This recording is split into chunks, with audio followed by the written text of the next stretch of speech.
এবং শক্তিশালী নেতাদের সাথে কাঁধে কাঁধ মিলিয়ে শান্তি প্রচার করেছিলেন। স্বাধীনতার পর থেকে 3 দশক ধরে ভারত যখন শক্তিহীন, কম গৌরবান্বিত ছিল, তাদের অযোগ্যতা এবং মূল্যহীনতা ক্ষমার অযোগ্য এবং ইতিহাসের পাতায় চিরকাল খোদাই করা থাকবে। স্বাধীনতার রাজপুত্র ও আগন্তুক পার্থসারথী বসু। আসুন আমরা প্রিয় নেতাজি সুভাষচন্দ্র বসু, বাংলার মহান পুরুষ ও নেতা, বাঙালি বিপ্লবী এবং বিশ্বজুড়ে বাংলার বিপ্লবের প্রশংসা ও গৌরব পরীক্ষা করি। ভারতের স্বাধীনতার লড়াই এখন ভারতের বাইরে সংঘটিত হওয়ার কথা ছিল এবং একজন ব্যক্তির কর্মকাণ্ড ভবিষ্যতের উপর গভীর প্রভাব ফেলবে। সুভাষচন্দ্র বসু ভারতীয় বিপ্লবের জনক। লর্ড কারমাইকেল 1912 থেকে 1917 সালের বাংলার রাজ্যপাল। এই প্রস্তাব সহজেই থামানো যেত যদি বাংলার বৃহৎ বুদ্ধিজীবীরা এর পেছনে না থাকতেন। লর্ড রোনাল্ড শে 1917 থেকে 1922 সালের বাংলার রাজ্যপাল, 1930 সালের শেষের দিকে ভারতের রাজ্য সচিব। রামমোহন, বিদ্যাসাগর, বিবেকানন্দ, ঠাকুর, বঙ্কিম, এই বুদ্ধিজীবীরা এই আন্দোলনের পেছনে আছেন। কিভাবে এটি থামানো যায়? স্যার হেনরি কটন 1845 থেকে 1915, ব্রিটিশ ইন্ডিয়া সার্ভিস, ভারতীয় জাতীয় আন্দোলনের সহানুভূতিশীল। বাংলার বাবুরা কঠোর পরিশ্রমী এবং সক্ষম, যারা পেশোয়ার থেকে চট্টগ্রাম পর্যন্ত জনমতকে শাসন এবং নিয়ন্ত্রণ করে। উইলিয়াম স্টিভেনসন মায়ার 1860 থেকে 1922, মন্ত্রী, হাই কমিশনার। আমরা জানি যে বাঙালিরা তাদের শক্তি অর্জন করে আত্মদর্শনে নিহিত আদর্শবাদ থেকে, যার বিরুদ্ধে আপনি রাইফেল এবং পিস্তল দিয়ে লড়াই করতে পারবেন না। তাদের রক্তে বিপ্লব আছে এবং সুপার বুদ্ধিজীবীরা নিজেরাই বিদ্রোহী। চার্লস টেগট, পুলিশ কমিশনার, কলকাতা, 1923 থেকে 1931। বাংলার ব্র্যান্ডে আমি যে মহান বিপ্লবীদের সাথে দেখা করেছি, চরিত্রের উৎকর্ষে তারা অন্য যে কোনো দেশের প্রতিপক্ষকে ছাড়িয়ে যায়। উইলফ্রিড ব্লান্ট 1840 থেকে 1922, সাম্রাজ্যবাদ বিরোধী। মানুষ রাজনৈতিক হত্যাকাণ্ডকে নিজের লক্ষ্যকে পরাজিত করার কথা বলে, কিন্তু এটা অর্থহীন। স্বার্থপর শাসকদের বোঝানোর জন্য এটি কেবল ধাক্কার প্রয়োজন যে স্বার্থপরতারও নির্লজ্জতার সীমা আছে। এটি অন্যান্য কল্পকাহিনীর মতো যেখানে ইংল্যান্ড হুমকির কাছে নথি স্বীকার করে না। আমার অভিজ্ঞতা হলো, যখন ইংল্যান্ডের মুখে ভালোভাবে থাপ্পড় মারা হয় তখন সে ক্ষমা চায়, আগে নয়। রেজিনাল্ড কুপল্যান্ড 1884 থেকে 1952, ইতিহাসবিদ, ক্রিপস মিশনে অংশ নিয়েছিলেন। বার্লিন থেকে রেডিওতে আসা সত্ত্বেও বিশেষ করে বাংলার চরম বামপন্থী বিপ্লবীরা এখনও শ্রী সুভাষচন্দ্র বসুর কাছ থেকে আদেশ নিতে প্রস্তুত ছিলেন। ডক্টর বা মাও থাইল্যান্ডের যুদ্ধকালীন প্রধানমন্ত্রী। আমি অতীত এবং বর্তমান একসাথে দেখতে পেতাম। আমার মনে হলো যে সুভাষচন্দ্র ছিলেন সেই বিপ্লবী আন্দোলনের প্রতীক যা ভারত সর্বান্তকরণে নিযুক্ত ছিল। তিনি যেখানে বক্তৃতা দিয়েছিলেন এবং স্লোগান তুলেছিলেন, চলো দিল্লির দিকে যাত্রা করি, সেখানে অনেক লোকের সমাবেশ ছিল। এটি ছিল একটি চমৎকার বার্তা যা সকলের কাছে এগিয়ে যাওয়ার নির্দেশ হিসেবে প্রতিধ্বনিত হয়েছিল। এই আদেশ দিয়ে সুভাষচন্দ্র সকলের হৃদয় জয় করেছিলেন। তিনি নির্দেশ দিয়েছিলেন যে সকলকে যুদ্ধে যোগ দিতে হবে। প্রকৃতপক্ষে সিঙ্গাপুরে বসবাসকারী ভারতীয় সম্প্রদায় তার নির্দেশে যুদ্ধে নেমেছিল। এটি ছিল এক আশ্চর্যজনক ঘটনা। প্রফেসর চিয়াং হাউডিং, সিঙ্গাপুর বিশ্ববিদ্যালয়। নেতাজি জাপানিদের কোনো সহযোগী বা সমর্থক ছিলেন না। একজন উজ্জ্বল বিপ্লবী হিসেবে তিনি কেবল ভারতের স্বাধীনতা অর্জনের প্রচেষ্টায় জাপানিদের ব্যবহার করেছিলেন, যে তথ্যগুলি অনস্বীকার্য। নেতাজির আন্দোলন ব্রিটিশদের কাছ থেকে ভারতের চূড়ান্ত মুক্তি ত্বরান্বিত করেছিল।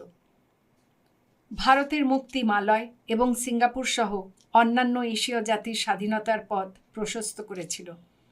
তাই নেতাজি এবং তাঁর আন্দোলনের সাথে সম্পর্কিত ঘটনাগুলি সকল এশীয়দের কাছে পবিত্র হওয়া উচিত। থাই যুদ্ধকালীন প্রধানমন্ত্রী ফিবুন সংখ্রম।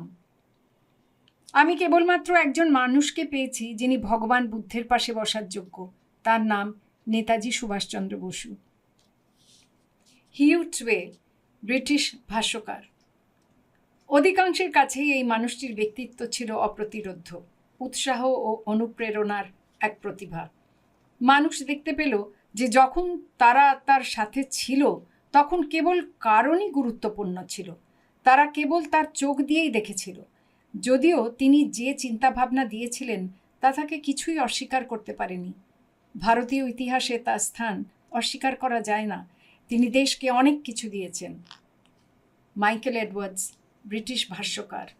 বিশ্ব সম্পর্কে একমাত্র স্পষ্ট দৃষ্টিভঙ্গি সম্পন্ন বোস ভারতকে বাইরে থেকে মুক্ত করার আশা পোষণ করতে অনেক দূরে ইউরোপে ছিলেন। ব্রিটিশরা সহিংসতা হ্রাসকারী গান্ধীকে ভয় করত না। তারা আর নেহেরুকে ভয় পেত না, যিনি দ্রুত সভ্য রাষ্ট্রনায়কের পদ গ্রহণ করেছিলেন। তবুও ব্রিটিশরা সুভাষ বোসকে ভয় পেত। ভারত অন্য যে কোনো ব্যক্তির চেয়ে তার কাছে বেশি ঋণী। এডওয়ার্ডস আরও মতামত দিয়েছেন, ভারত সরকার আশা করেছিল যে আইএনএর সদস্যদের বিচার করে ভারতীয় সেনাবাহিনীর মনোবল শক্তিশালী করা হবে। এটি কেবল অস্বস্তি তৈরি করতে সফল হয়েছিল। সৈন্যদের কিছুটা লজ্জিত করেছিল যে তারা নিজেরাই ব্রিটিশদের সমর্থন করেছে। যদি সুভাষ এবং তার লোকেরা ডান দিকে থাকত তাহলে সমস্ত ভারতীয় সেনাবাহিনী ভুল দিকে ছিল। ধীরে ধীরে এটি ভারত সরকারের উপর প্রকাশিত হয়েছিল। ব্রিটিশ শাসনের সেই মেরুদণ্ড ভারতীয় সেনাবাহিনী এখন আর বিশ্বাসযোগ্য নাও থাকতে পারে। হ্যামলেটের বাবার মতো সুভাষ বোসের ভূত লাল দুর্গের উপর দিয়ে হেঁটেছিল এবং তার হঠাৎ করেই উন্নত ব্যক্তিত্ব স্বাধীনতার দিকে পরিচালিত করার জন্য সম্মেলনগুলিকে ছাপিয়ে গিয়েছিল।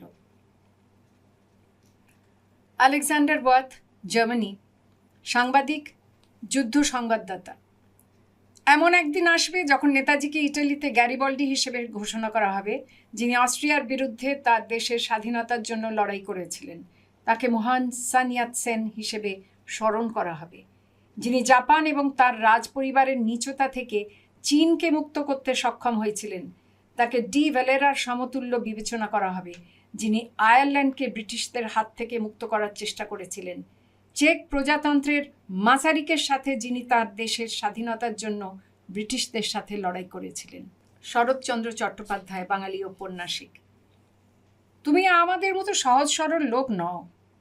তুমি তোমার দেশের জন্য সব কিছু দিয়েছ, তাই ফেরিগুলো তোমাকে বহন করতে ভয় পায়। তুমি পদ্মা নদী পার হও, তুমি রাস্তা দিয়ে হেঁটে যেতে পারো না, তুমি অতুলনীয় উচ্চতায় আরোহণ করো। সুদূর অতীতে তোমার জন্যই বেড়ি তৈরি করা হয়েছিল। তোমার গৌরবময় আত্মাকে আশ্রয় দেওয়ার জন্য কারাগার তৈরি করা হয়েছিল। তোমাকে কে উপেক্ষা করতে পারে? অগণিত রক্ষী, বিশাল সেনাবাহিনী কেবল তোমার জন্যই অবস্থান করছে। ঈশ্বর তোমাদের উপর বিরাট দায়িত্ব অর্পণ করেছেন, কারণ তোমরা একাই এই কঠিনতম জীবনকে সহ্য করতে পারো। স্বাধীনতার পথে অগ্রণী, দাসত্বের পথে সর্বশ্রেষ্ঠ নৈরাজ্যবাদী। তোমাদের প্রতি লক্ষ লক্ষ কোটি প্রণাম। পথের দাবি। মহান পুরুষদের জীবন আমাদের স্মরণ করিয়ে দেয় আমরা জীবনকে মহৎ করে তুলতে পারি। লংফেলো। বাজলো সূর্য আকাশ পথে, সূর্য আসে অগ্নি রাখে আকাশ পথে। বাজলো সূর্য আকাশ পথে, সূর্য আসে অগ্নি রাখে আকাশ পথে। এই প্রভাতে দক্ষিণ হাতে বিজয় খড়গ ধার,